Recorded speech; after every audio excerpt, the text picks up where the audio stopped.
welcome to Two Boomer Women. I'm your host, Agnes Knowles. I've been talking with Boomer women for almost a decade now. Well, I guess I've been talking to Boomer women all my adult life. Reinventing myself several times along the way, though, but always focused on us, Boomer women. With this incarnation of Two Boomer Women, I'll be interviewing other women who have a message of interest for our demographic. If you want to hear about or learn about something specific, let me know and I'll find someone who understands us to talk about it. There's a contact page at twoboomerwomen.com. If you want to be a guest on Two Boomer Women, bring it on. There's an application form at the website too. Finally, this show is all about conversation. We women know its value. We know how to do it, and we must perpetuate the art form. So let's get started with today's show.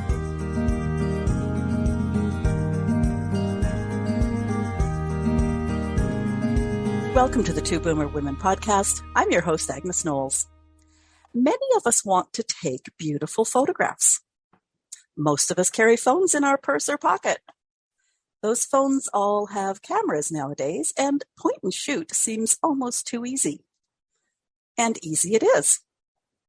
But getting good results is not always so easy. My guest today is a professional photographer.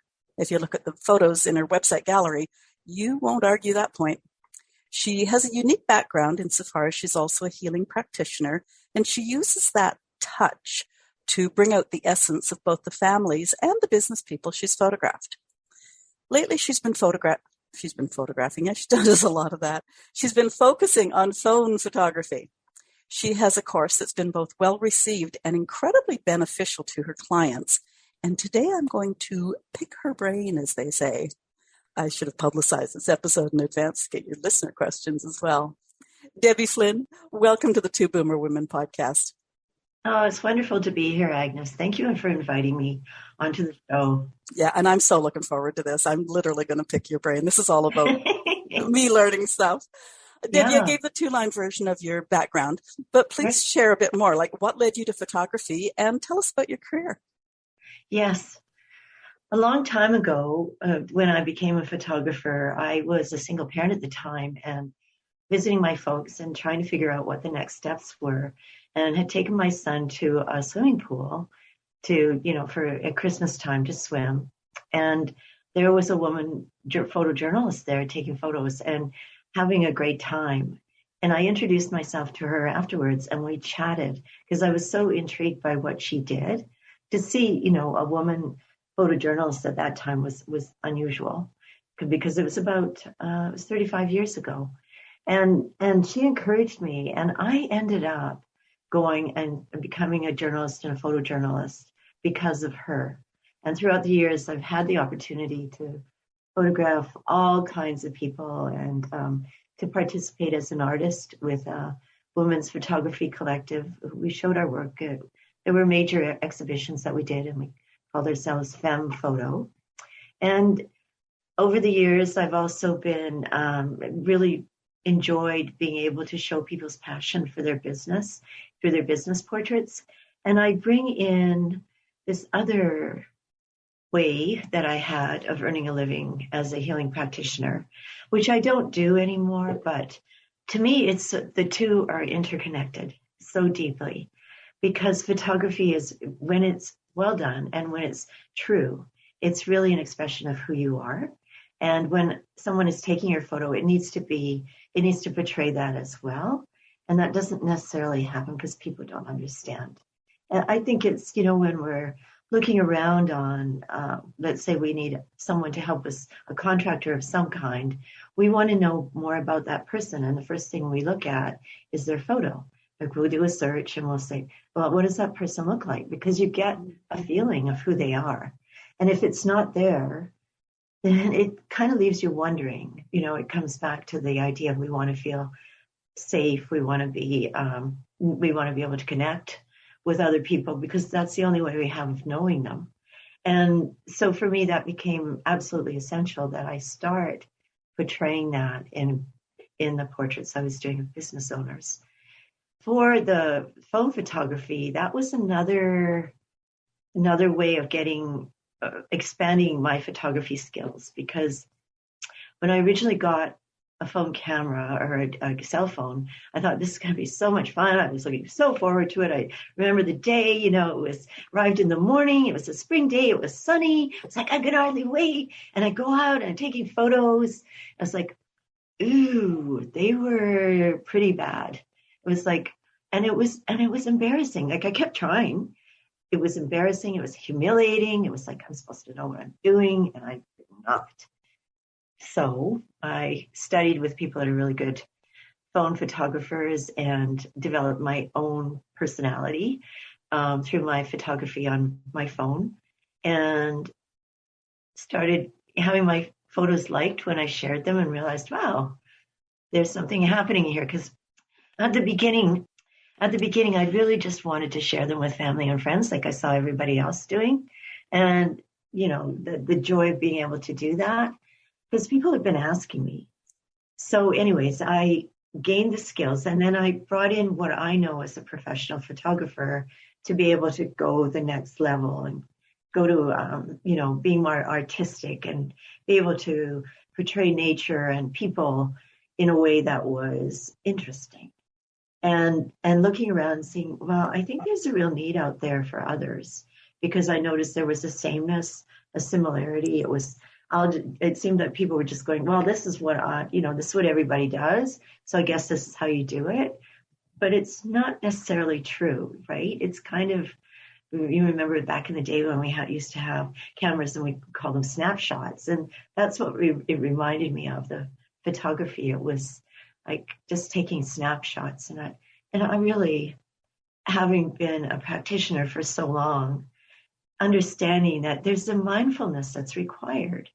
You know, what you're doing is you're putting yourself into that photo, and photos that are crafted, that are exceptional, they have an essence to them that comes from being mindful and passionate and telling a story.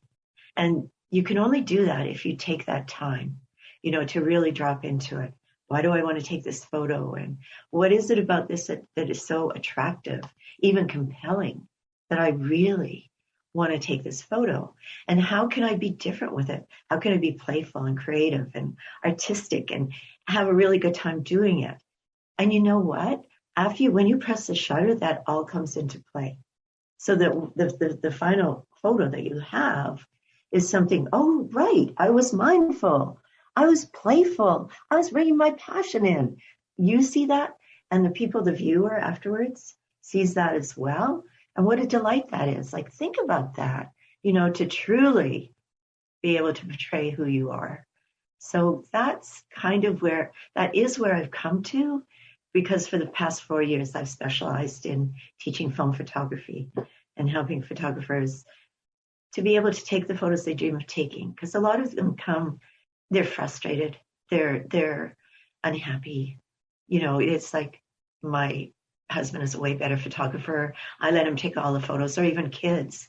But you can tell they really want to be able to take their own photos. And so I inspire them in using, you know, processes that I've developed, and in an easy, hands-on way, so that they're really engaged and they're getting it. And it's so amazing for me. It's extraordinary to watch them light up as it's like, I didn't know that I could do this. Or, you know, with the kids, it's like they hold their phones right up to the monitor. It's like, look what I did, right? It's just amazing to see that enthusiasm and excitement coming out. That's great. You and I spoke for just a couple of minutes before I hit the record button. And just as you've been talking now, like, you've gotten so excited about what you do, which is really cool. now, two thoughts as you were talking one is, first of all, we can all feel so much better about our photographs if a professional photographer actually started out with meh photographs. And also the second thought is, like, oh, it is learnable. Good. Yeah. And, we don't realize, but these are little devices, they're miniature, and we just think, oh, it's not a toy, but we don't take it as seriously as we could, because it is a camera, and it has all the same features that cameras do. But if you don't know what they are, if you don't understand exposure, or you don't understand how to crop, or even how to work with light that's available, or how even the flash works, or the timer, like these are simple things. But if you don't know where they are, you don't know what they do, then you're limiting yourself, and it's just like the same old, right? It's just hit the shutter, and it's just like, oh yeah, that looks like the last one I took, and I'm not happy with it. Whereas when you have the skills and you learn it as you would a camera, then it just gets easier and easier, and you just get better at what you're, what you become happy and proud of what you're doing because you understand what you're doing. I help people to have those skills. And I'd like to talk about the phone for a minute. New phones like my daughter have an amazing camera. I have an older phone, not so much. Can you talk about phones and their cameras, please? Yeah, sure. Yeah, I really do want to talk about this. First of all, old, new, in-between cameras all have the same features, except the cameras that are, when you're getting into the iPhone 13, the Pro and Max, and the Samsung, I don't know where it's at now, 20, 22, they have extra cameras added onto them. So the older ones just have one camera. The newer ones have 2, 3 different cameras. And so they're adding lenses on, which is a whole different realm. But what you can do with your camera is still the same. When I went in the store and I was checking out the iPhone 13 Pro, I was thinking to myself, but all the features are exactly the same. It's not as if they've added night mode, which does some pretty cool things. They've added portrait mode when you can go into 6 different types, from studio to stage, to normal. But the basics, the foundation, which is what everybody photographs from, it's the same. It is the same. Having said that, though, they keep getting better and better, and they're extraordinary because the light sensor, it can capture so much more. So you have the clarity, you have colors that are true, you're able to take longer exposures where you would need a telephoto before. Those new lenses, you have a telephoto, you have wide angles, you have a regular lens. So it's kind of like, you used to have tiny little clip-on lenses. And now you don't need them as much anymore because they're being built in. And the reason is because DSLRs were the way that we all thought of taking, if you were a serious hobbyist or really enjoyed photography, aside from professionals, that's what you had. You had your DSLR camera. And these days, those companies are having a hard time because they're not getting the sales. They can't put the money into research and development. Whereas with cell phones, that's the way of the world. Everybody carries their phone with them. And when they travel or any event, anything special, that's what they use. They're not lugging equipment around with them. It's just they reach in their bag or purse or pocket and boom, there they go. And the phones keep getting better and better because they have the money. They have the money to do it. And so the lenses on our phone cameras are just incredible. Crisp, clear, color is true, as I said before, because I have to keep researching. Even though I have a really good idea about what the phones do and where things are located, I'm not an expert because it's not my job to keep up with that. So I refer people to, here's a really good link if you want to know more about what the features do. But I do see, and then I get to read the reviews, and it's interesting, and it's also the way we're going. Like if you aren't using your camera, your phone camera, it's something you need to consider doing because it's the way of the world, really, now. Yeah. Now, this is a question that it isn't really about photography, but my phone photos are huge files, and I don't want the file size so small that, it turns granular the minute I put up on my monitor, the big monitor, my big computer monitor. But 5 to 8 megabytes per picture is like, is that changeable on the phone, or? It is when you save it. The reason it's so big is because the light sensors are better and they're capturing more data, more information. And in order to do that, they need to have those megas, right? Okay. Megabytes in order to do that. And they get bigger and bigger. But when you do a save as, so you take that photo and you send it to yourself, you mail it, you share it, it asks you save as, and it gives you different file sizes. Yeah. You do want one. You don't want the tiniest, but you want maybe, like, you don't want 150 kilobytes. You want something that's in, say around 600, 800 kilobytes. Underneath 1 megabyte is ideal. If you want to do something with that photo later, you need to save it in the biggest file that you can so that you can edit it. So you have the information there. If you don't have the information and try to edit it later, then it's not going to turn out. If you crop it, it's, it'll just start looking pixelated and grainy and blurry and yeah. I tend to download my photographs so they remain that big, huge size, but it's because of that big, huge size that I do download them regularly. But yeah, I would suggest, Agnes, that take the very best photos. If you're going to do that, okay, the very best ones, and just download those. And if you're keeping all of your photos, you're not alone. This is a really huge problem for everyone. No, we have thousands of photos, and they're not just on our phones, right? It's like, oh, I got to take care of this. I had a client that I did a photo book for, and it was very, very special. But she was so worried about the photos on her old computer that she couldn't even email me properly. It's like, well, what if something happens? She had them on sticks and disks and external drives and devices and laptops and computers.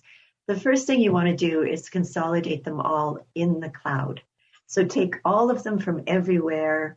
You don't need to sort through them because that's onerous, and you can do that afterwards. And there are processes, and that's something I help people with too, to do it with ease and speed. But you take it so that it's all in one place, so it's safe and you can access it easily without having to sort through things. And it gives you the time as well. Yeah, that's what I recommend. You've just given me a great idea for a Christmas present or something for my daughters. They have literally thousands of photos of my grandchildren, and they leave them on their phones. And I'm going, no, don't do that. So maybe and they get lost.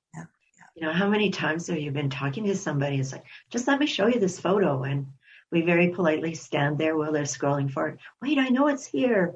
Right. And so there are ways of organizing that as well, and a process. And some of it comes from not knowing the difference between a good and a bad photo. It's, I had a student once who said, I don't delete any of my photos ever, because she didn't know, she thought, okay, I know that one of these is better than the others, but she really didn't understand how to differentiate and tell. And then at the end of the course, she's saying, and you know what, Debbie? I now delete photos. Like, it was huge for her. Huge. Yeah. It's interesting because what I used to do, because you want the good photos, especially of the grandchildren and stuff like that. Oh, yeah. But when I was using the DSLR, is I would use the sports setting. So it would go, yeah. And within, 10 seconds, I'd have 40 photos. But then you don't delete 35 of them. Like, you just keep them all 40, I know. My logic was to get the good one. But so, okay, guilty as charged. Yeah, but and instead of being hard on ourselves, right? We think, but it's so onerous. I have so many photos to go through. How am I ever going to do this?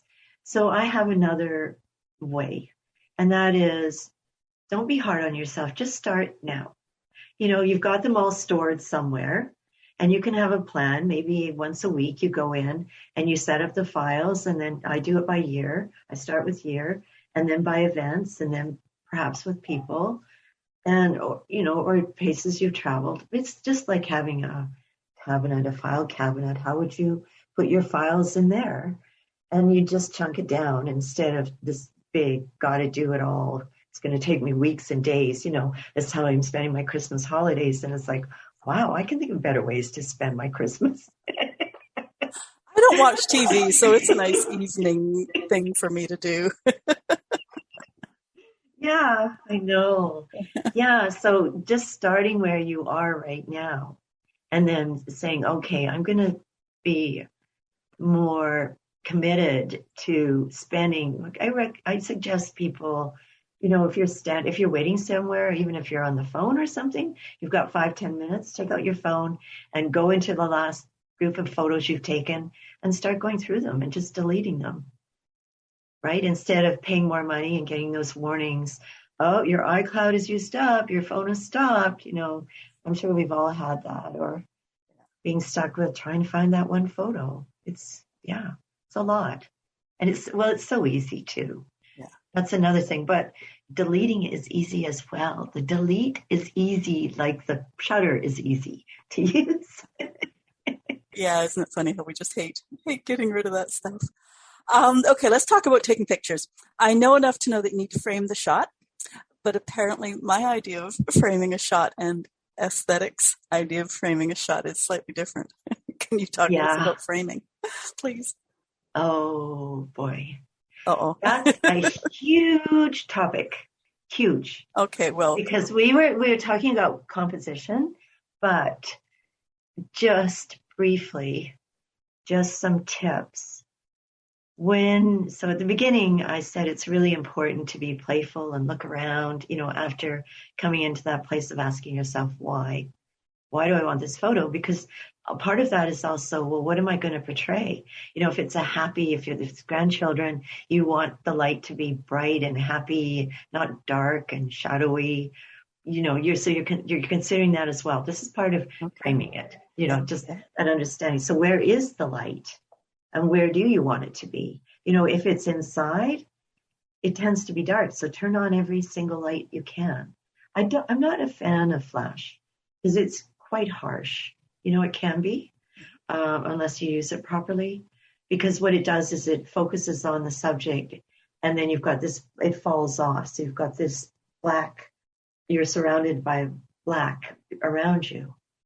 So when you're framing, keep it really, really simple. So you've got your idea, you've got your subject, what you want to take a photo of, and then eliminate. Is there something in the way? If you're outside, is there a fence? Is there a tree? Is there too much shrubbery? Is there a house? Maybe it's you're for a walk on the beach. Are there too many people? Are they getting in your way? Or do I need all of it in there? Do I need the ocean, the water, and the mountains?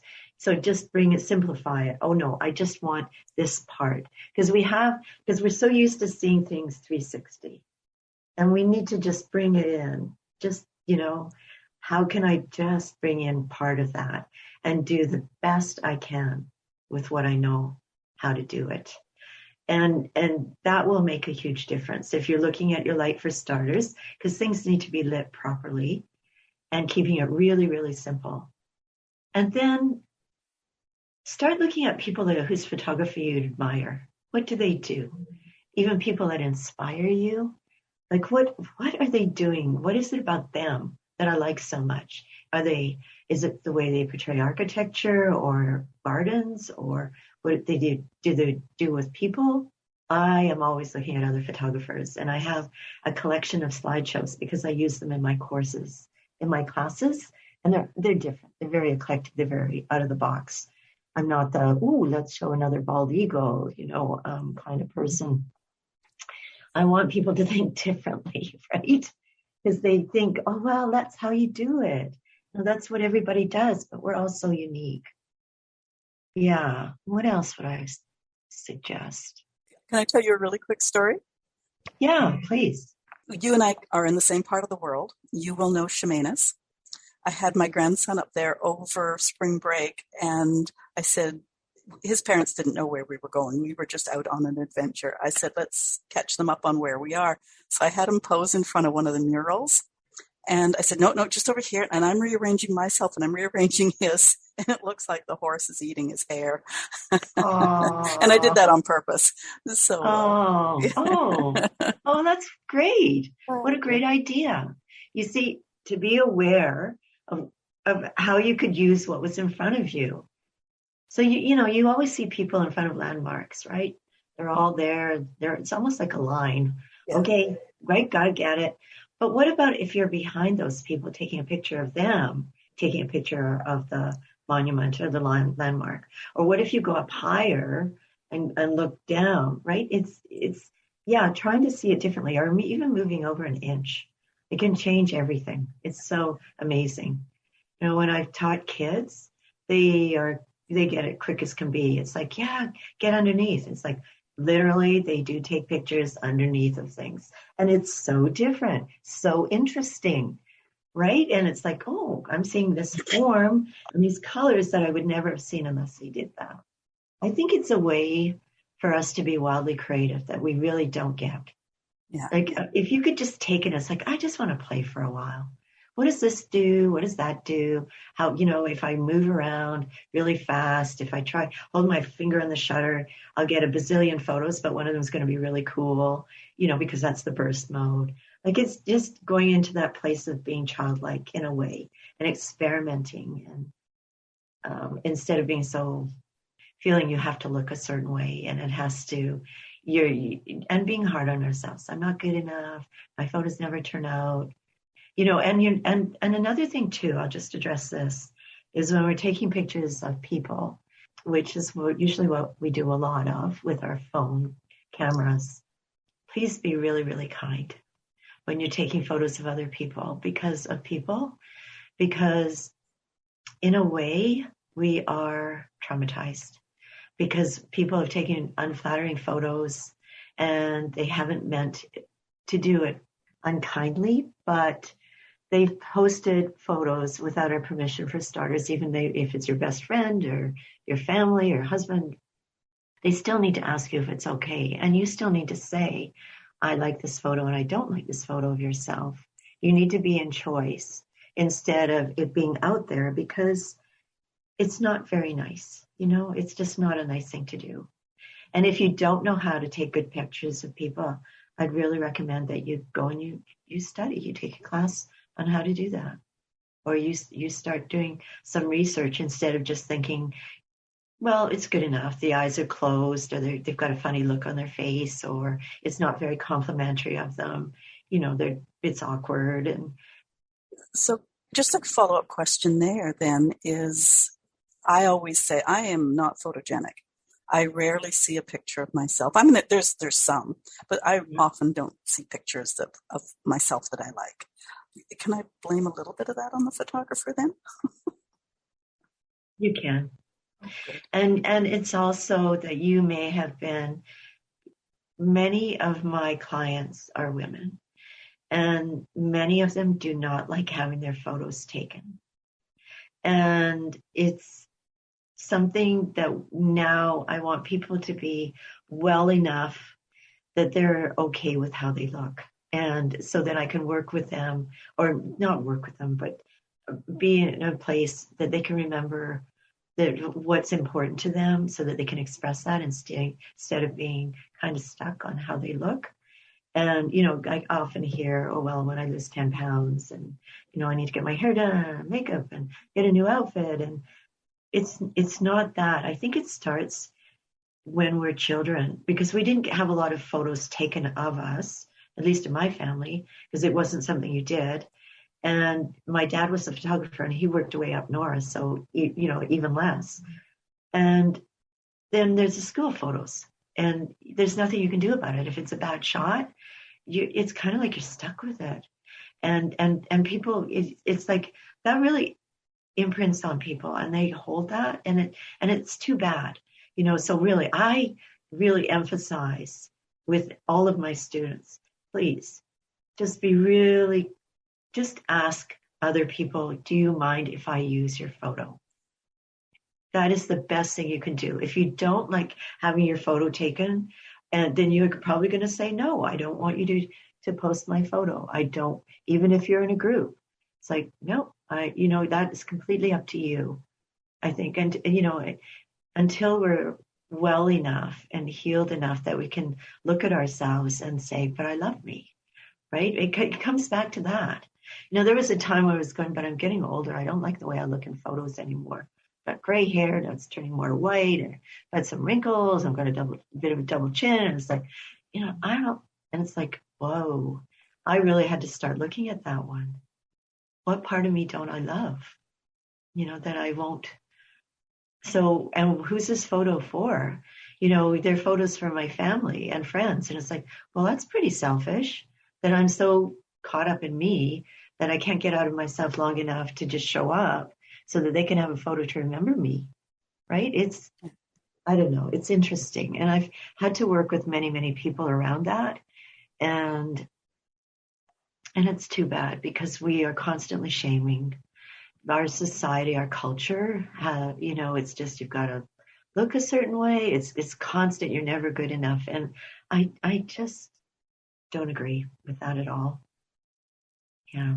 Does that help you at all, Agnes? Or? Absolutely. Yeah. Yeah. And that part of this conversation might be a really good segue into, I wanted to speak to your healing practitioner background. You made me think of something else insofar as if you want a good photo of you out on social media or wherever, and you expect your friends to say, please may I, you need to return that favor and talk to them, which was an interesting part of that healing thing that you mentioned. I don't know if it's quite what you bring to your photography. When I was looking at the photographs in your photo gallery, I just called it a je ne sais quoi, that you have otters, you have a Canada goose, a tide pool, a little girl in gumboots with, I think she had an umbrella or something. And it just had that feel to it. And is that part of what you bring to your photography with your healing practitioner background? Or is that just sheer talent? Or both? Well, I'm not quite sure what you mean. Well, there was just, I don't know, it felt intimate, I guess, when I was looking at the photographs. Oh, really? Yeah, yeah. Like you're really seeing me. Is that? Well, no, what was in the photograph? So it was just you captured a moment. And I just finished saying earlier that, I would take the 40 photographs in the hope that I would catch the moment, that one moment. But it was just like looking at the photographs, like the Canada goose. I think she was standing on one leg with her head tucked sleeping. Yeah. And it was just, you felt like you were just right there. Oh, thank you for noticing that. And so I guess my question is, yes, go ahead. Let's both talk together. I guess what my question is that your talent as a professional photographer? And if it is, could you then speak to what you bring with your healing practitioner background? Okay. When I'm photographing, as I've been talking about, I really am in the moment. And photography is the only art that you actually are in the moment when you're doing it. When you press the shutter, you're in the moment. You can't be anywhere else. You're looking at it through the viewfinder, you're seeing it. So there'll be something that intrigues me, attracts me before I move into taking a photo. So with the Canada goose on the log, it was just having to walk by and just go, oh, that's so different. You never see a Canada goose with its leg up, like that, and its head is sleeping. Usually they're awake and they're hunking, they're in the water, flying perhaps. And yeah, I took a number of photos. So with any of those, I will just drop in, take a photo, readjust if it's not exactly because I'm pre-planning. It's like, what would, based on experience, how would that work? And right, because it's just natural. It's like any artist, you have a good sense of where you want the photo to go to. So as of bringing in as a healing practitioner, that was really taught me the ability to be present and to really step outside of myself and to just be still and listen. So I know that there are times when I'm being guided, it's something that's coming through. When I'm working with people, it just is a very natural way. I just had a client. She's doing something really, really interesting. She's opening a healing institute and she's turning 74. So, right. And she has big dreams and it's going to happen. She's extraordinary. And I photographed her before, but I know with her, it's easy because we've done it before, but I just keep bringing her back to with my training, as a practitioner, keeping her back to what is her dream? What is her vision? Why, how does she want to be showing up, in these photos? And it's easier to work with people that understand that and remember that. So I have to, if people just want to go in and get a quick head and shoulders and, maybe a realtor shot. I'm not trying to label anybody really, but that it probably would happen. Let's say a passport photograph. Yeah. A passport. Yeah. There's an expectation. It's not like, okay, I'm going to be remembering why I'm going on this trip and I have to look at a certain way, and that would not be happening. Whereas they're given the time and I help them remember, I encourage them, I guide them, to be in that place. It's really relaxed. It's easy. Instead of, oh, well, here, I'm just going to adjust you and, physically moving them around. I just kind of put them in place and then we move into what the inner that needs to come out from them. So we move through our conversation, whatever's stopping them. If there's a limitation or false belief or, this side's better or, we just move through it so that we get back to a place of remembering, why are you doing this? Which ties back into what you said at the very beginning about taking photographs of families or a business person or something like that. One of us said it. Or nature or your pet or your grandchildren. Yeah. Could apply to any of those. Yeah.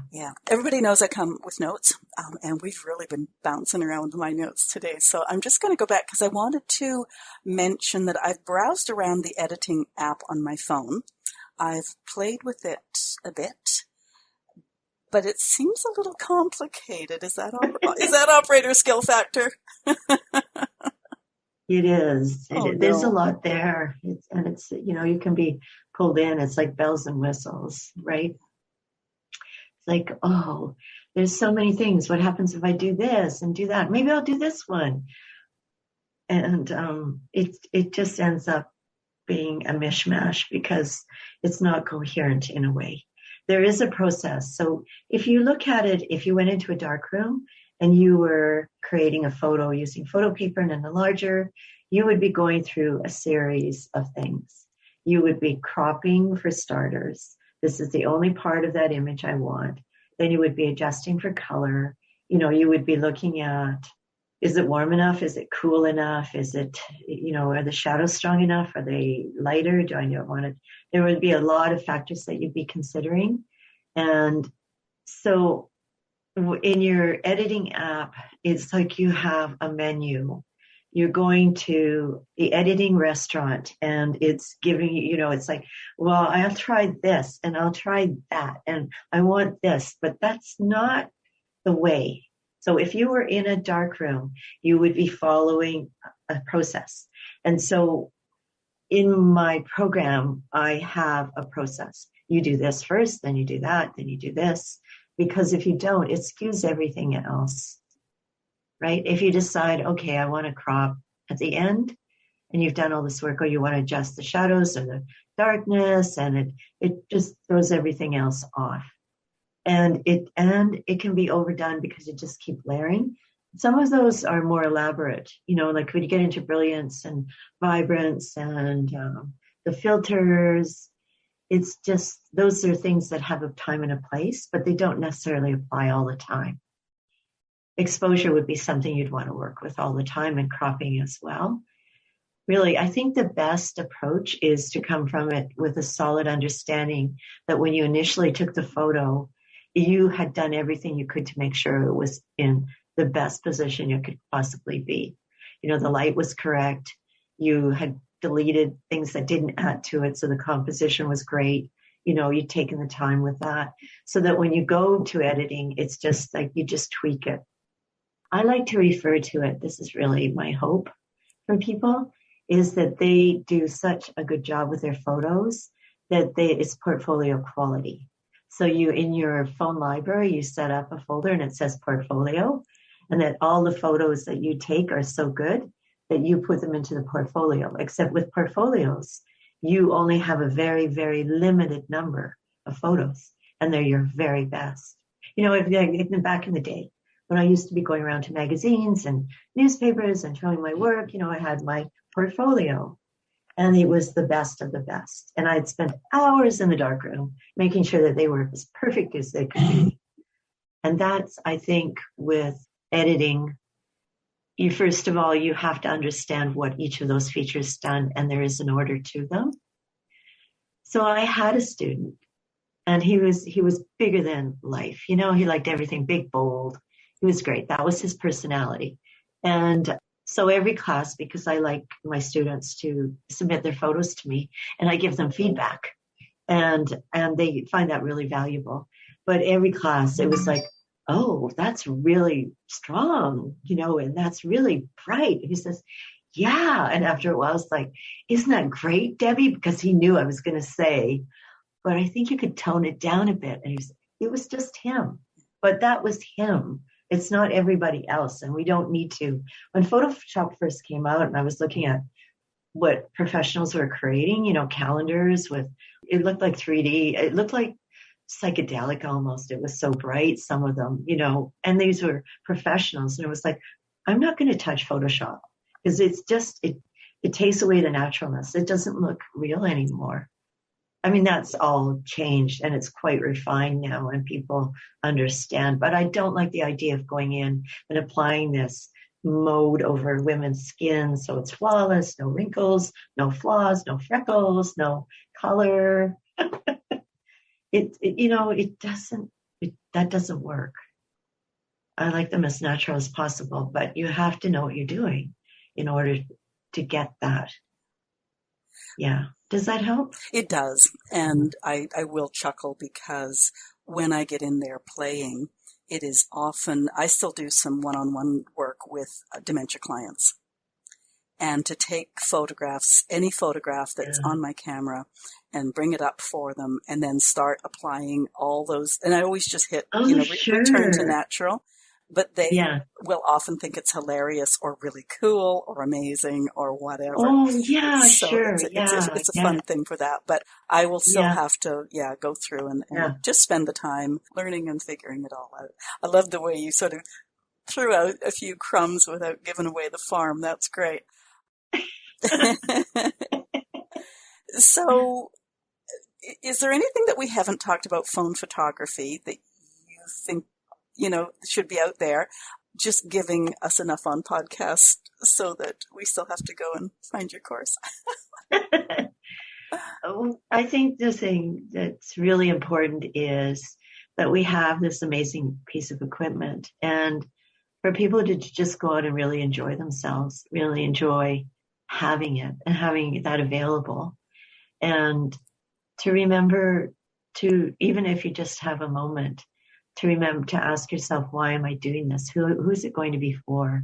And if it's for yourself, it's very important that you are in a place where it's really reflecting the moment, because that's what they are. And when you look at it at the end, let's say, you have a 65th birthday or a family reunion, or it's those moments, those treasured moments that you're going to be looking for, like not the documentary, this, we traveled here, and this is the name of the restaurant, and this is what it was like at the restaurant, what we ate. It's more about where did I spend my time in my life? And this is what it's a reflection of.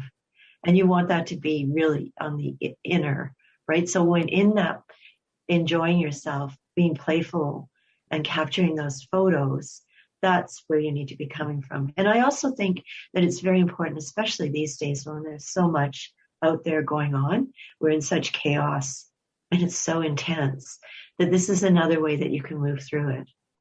If you're not feeling good, get outside and go for a walk. And it could be 10 feet away from your front door, and just move into the wonder of it all. Just help yourself to move through whatever. I have a slideshow that I use, a professional photographer whose wife passed from breast cancer, and he moved into a loft, sold the house, moved into a loft, and over the next while, every day, he took a photo from the loft, and it's called Loft Views, if anybody wants to look it up. It's really extraordinary, and it's really moving to see how he went through, the grieving process and coming into a place of being able to heal, and the different perspectives and ways that he saw his life from the loft. It portrays times of year and season, and there's plants at some points around the frames of windows, and snow and ice, and weather happening. And even at one point there's a fan in his feet in the photo in the loft. And it's a beautiful way to be able to heal and express and bring in your emotions and move through them without stuffing them down or not being able to go through them. Because I think right now some of us could be numb. It's like, oh, enough. I don't want to know anymore. I can't handle anymore.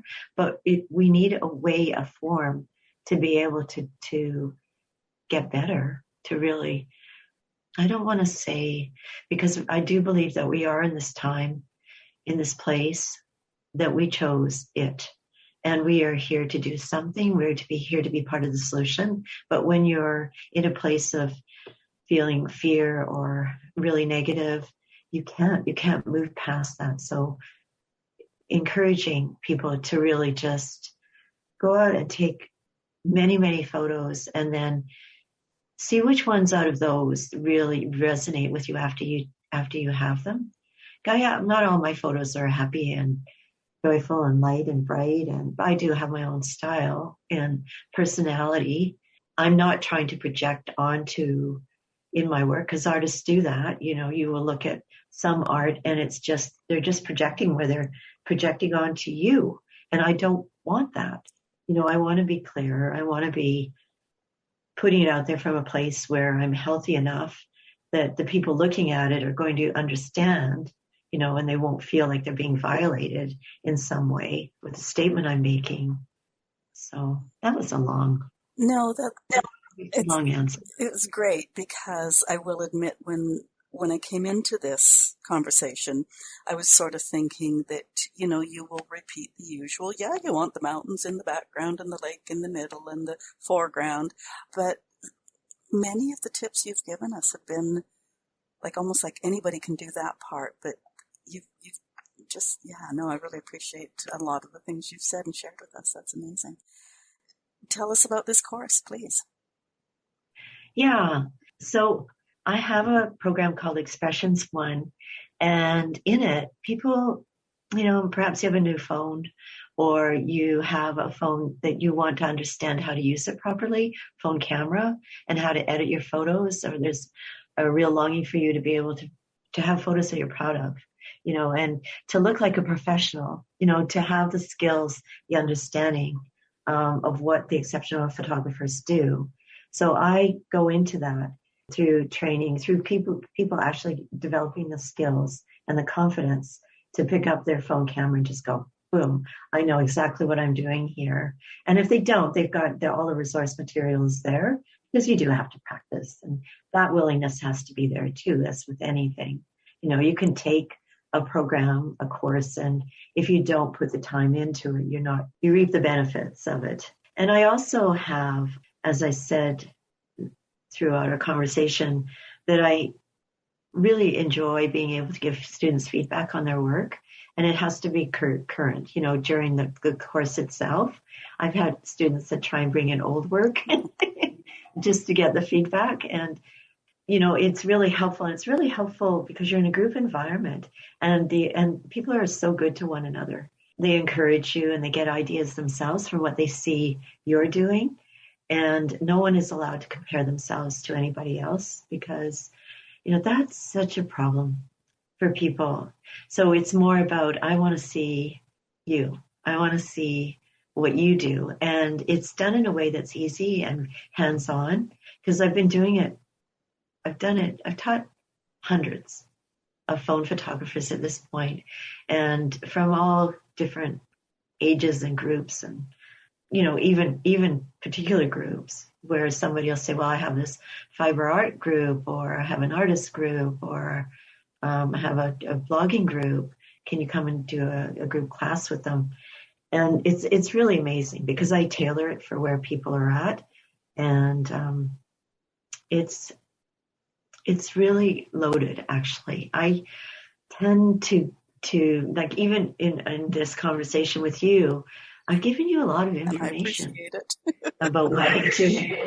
Yeah, I've given you a lot. And I think it's so important just for people to start shifting and seeing things differently. So if people are interested and want to know more, then Agnes is going to have the link in the notes later. And I would love to chat more with you about it if it's something that you're considering. I'd just like to interject here that you and I spoke last week, just planning today's chat. And you mentioned something then that I thought was pure genius. When we talk about phone photography, we often think about, catching the grandchild or capturing the beautiful sunset, something like that. You also mentioned professionals who want to showcase their work on a website or in a conversation to entice future clients, perhaps, whether it's a landscaper who, pictures that finished garden to its best, an artist who wants to be able to take the best picture of their art in order to sell it. That concept is brilliant. Do you want to speak to that for a moment? Yeah. How I originally started coaching was I was at a Christmas party, and we introduced ourselves to a couple of people we didn't know. And she said, when they learned I was a photographer, she went, my husband really has been talking about finding a photographer because he's a landscaper and he wants to be able to start taking better photos of his landscapes. And he doesn't know how. He's got a great camera. And so I ended up coaching this landscaper and his son, and we had the best time. And he was so pleased. And his photos are all over his website now. It's just incredible what he does now. But that was the beginning. And it was like, of course, like everything from who you are, from your business portrait to what the environment of your business, what does it look like? Is it a storefront? Is it in your home? What can people expect if you're a masseuse or a Reiki, you do energy work, or you're a counselor or a coach? Like, what is that like? Can you show us where you sit, and how would I feel if I was sitting there? And I think that type of environmental photography is so important, rather than just take a quick shot. They'll have an idea, or maybe you have products that you produce. You're an artist, you do jewelry or you do artwork, and it's that you want it to look the very best. You want it to be lit properly. You don't want it to have glare on the art, or maybe it looks cluttered or you can't really see the object. Yeah, it's very important that you learn how to photograph it in the best light, in the best way. Yeah. I just thought it was such a genius idea. That's amazing. Okay, tell our listeners your website is... My website is debbieflynnphotography.com. That's great. And yes, all the links will be in the show notes, so that's great. Yeah. Thank you so much. No, that's great. Listeners, if you have comments on today's show, you can leave them where you're listening. And, of course, we can be found at Apple, Stitcher, Spotify, most places a person listens to podcasts. There's always the website, twoboomerwomen.com. To leave your comments there, click the Join the Conversation tab. Leave stars and reviews as they help us grow. And before you go, hit the subscribe or follow button, and you'll be notified about future interviews with more of my great guests. And share this episode with two friends who need to know more about that phone and how to take the best possible photographs with it. We boomers often think of the grandchildren or our latest trip, but I still say that Debbie's idea of professionals learning the skill too is brilliant. If you want to be a guest on the podcast or know someone who would, there's an application form at the website too. Debbie Flynn, thank you so much for being my guest on Two Boomer Women today, and yes, sharing so many great great tips. I really appreciate it. Thank you so much, Agnes. It was great to talk with you. It really was. You had great questions. Oh, thank you. You have a great rest of the week. Thank you.